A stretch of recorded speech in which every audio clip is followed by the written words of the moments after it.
যশোরের মনিরামপুর উপজেলার হরিদাসকাঠি ইউনিয়ন বিএনপিকে গতিশীল করার লক্ষ্যে যৌথ সভা অনুষ্ঠিত হয়েছে।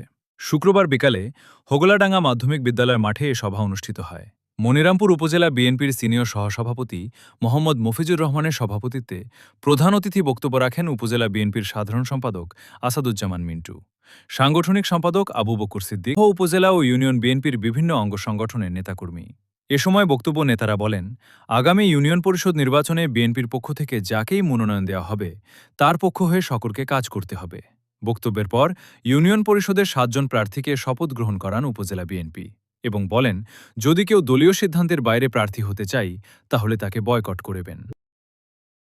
তাই আজকে আপনাদেরকে উদাত্ত আহ্বান রাখবো, আগামী যে ইউনিয়ন পরিষদের নির্বাচন হচ্ছে যাকেই মনোনীত করা হবে, আমি সকল মা বোনদেরকে এবং সকল ভাই বোনেদেরকে বলতে চাই, সকলে মিলে আপনারা আমাদের হাতকে শক্তিশালী করে বিএনপির যে প্রার্থী থাকবে সেই প্রার্থীকে এই ইউনিয়নের চেয়ারম্যান বানালেই আপনি যত দ্রুত বানাবেন তত তাড়াতাড়ি আপনি ফ্যামিলি কার্ড, কৃষক কার্ড, প্রবাসী কার্ড, স্বাস্থ্য কার্ড এগুলো আপনারা পাবেন।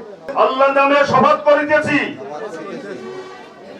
এই ৬-৭ জন প্রার্থী আমরা একজনকে নমিনেশন দিবে, যারে দিবে তার সাথে সবাই মিলে আমরা তার কাজ করব। এই ওয়াদা আমরা করিতেছি সকলের সামনে। আপনারা যারা হরিদাসকাঠি ইউনিয়নের মা বোনেরা, বাবারা যারা আছেন তারা সবাই দেখলেন ওনারা শপথ করতেছে। ওনারা যদি কেউ দ্বিতীয় কেউ প্রার্থী হতে চায় এদেরকে বয়কট করবে।